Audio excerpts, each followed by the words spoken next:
My name was Adam. I was 19 years old, sitting in a muddy trench in northern France, walking on my toes, wearing a hole-riddled boot as frozen water seeped into the heel. A year ago, I was studying engineering in Manchester, dreaming of suspended bridges and skyscrapers that touch the clouds.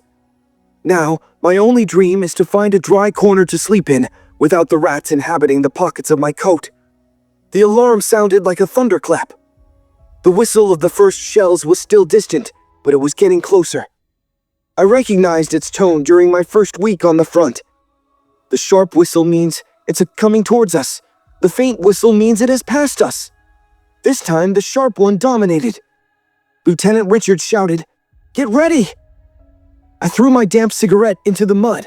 It was useless anyway. The fake German tobacco doesn't light, it just makes you feel like you're smoking.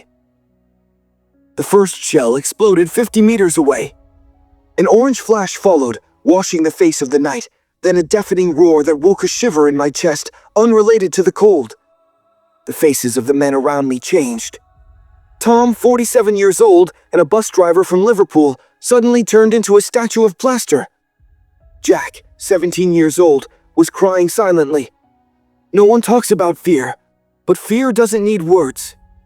Fear is a smell that emanates from all our pores, mixing with the scent of gunpowder and mud.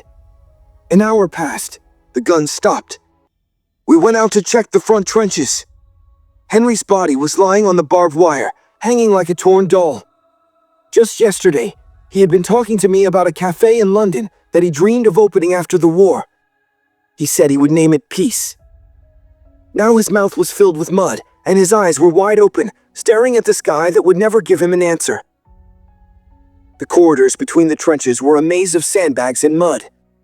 I learned to walk bent over, to keep my head below the level of the barrier, to listen to my heartbeats, which sometimes rose to drown out the sound of the guns.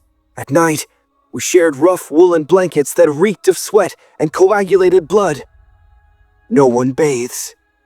The water is for drinking only, and even that is mixed with rust.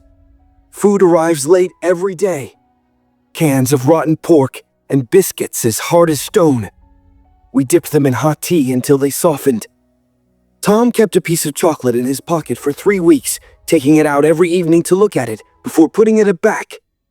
He said it was a message from his wife. He no longer dared to eat it, as if eating it would be a betrayal of the life he had before all this. One night, intelligence ordered us to sneak into an abandoned German trench to retrieve documents. I was among 7 men. We crawled on our bellies through the forbidden ground between the trenches, land that belonged to no one, filled with craters, limbs, and shell fragments. The sky was clear, and the full moon was mocking. Every extra step could betray us. We entered the trench. It was empty, but the heat of life still lingered on its earthen walls. I found a letter lying on the ground, written in elegant handwriting, in German. I hid it in my inner pocket. I later read it with the help of one of the prisoners. It was from a mother to her son, telling him that the cherry tree in the garden had blossomed and was waiting for his return to eat from it. The next morning, a mortar shell hit our trench. I heard a sound like fabric tearing slowly, then the ground rose beneath my feet. I found myself buried under a heap of earth and wood. I heard muffled screams. Jack was buried up to his chest, desperately trying to hold onto a hand I couldn't reach. I dug with my hands until my nails bled. We pulled him out after a few minutes. His face was as blue as the zinc. In the rear medical post, they bandaged my hands and told me to rest. I lay on a metal bed next to a soldier who had slept and would never wake up. The nurses moved quickly, their white clothes standing out like ghosts in the shadows. One of them handed me a real cup of tea. It was hot, sweet, and able to return me to humanity. She asked me my name, where I was from, and about my mother.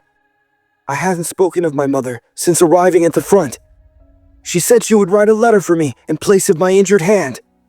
I whispered to her, "Tell her I'm fine, that I remember the smell of her Sunday morning bread, and that I'll return to drink tea with her." I didn't sleep that night. The silence was more frightening than the bombardment. Silence means the enemy is planning something. It means the truce is temporary. It means everyone is waiting for someone to fire the first shot. I returned to the trench 3 days later. I found Tom reading the Bible quietly and Jack smoking for the first time without coughing. Lieutenant Richards handed out gas masks to every soldier and an extra box of matches. He said the attack was coming, and we had to hold on. At 9:15, the sky began to rain shells. This time, we didn't hear the early whistle. It came suddenly, like a lightning strike. We hid in a narrow underground shelter, packed like sardines. The ground shook, dust seeped through the cracks, and the electric lights swung violently. Tom was holding his metal pendant, moving his lips in silent prayer. Jack placed his head between his knees and covered his ears with his hands. As for me, I was staring at my coat pocket where I had hidden the German mother's letter that I couldn't get rid of. In war, the enemy is not human, but in the letters they write to their loved ones, they turn into us. They turn into sons, fathers, and husbands. They turn into human beings waiting for cherry blossoms. The shelling lasted for 6 hours. When we emerged, the trenches had changed their features. A large part of them had vanished, and new craters appeared. Lieutenant Richards was no longer with us. They found him bent over the radio, his hands still on the earphones, as if he was waiting for orders from someone from another world. We carried him on a stretcher, made from a coat and 2 tree trunks. He was light, lighter than I expected. How much do we lose in war? How much weight and soul do we shed at once? Night returned. Night always returns. The sound of frogs from the nearby swamps filled the gaps left by the silence of the guns. Jack slept with his head on my boot. Tom smoked and looked at the horizon where he saw nothing. I took the German letter from my pocket and read it again, even though I didn't understand a word of it. I now memorized the shape of the words, their curves, their straight lines. I memorized that the mother signed her name, Greta, and drew a small flower next to the signature. Perhaps Greta is still waiting. Perhaps her son is lying in the trench across from me, reading a letter his mother wrote to him. A letter that my mother may have written. Perhaps the whole war is just a long misunderstanding, and both of us wish we could return to the embrace of a woman waiting for us. The next morning, the sun rose. It was golden, warm, generous, for no reason. I looked at the clear blue sky, then at the mud beneath my feet, at the tired, sleeping men, at the letter soaked with sweat and tears in my hand. It was then that I realized that I would never return as I was. Even if I survived, I would carry this trench in my bones. Every silence would remind me of the whistle. Every morning coffee would remind me of the cold tea in metal cups. Every cherry blossom I would see in the future would remind me of a mother I don't know who wrote to her son, whom I might have killed. Suddenly, Jack jumped up from his sleep. He looked around, frightened. He asked me, "Has it ended?"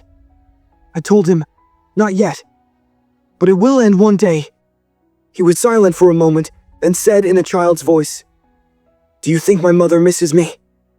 I didn't answer. I reached out and patted his shoulder. In the distance, the first signs of a new day began to appear, and the new day in war isn't much different from the old day.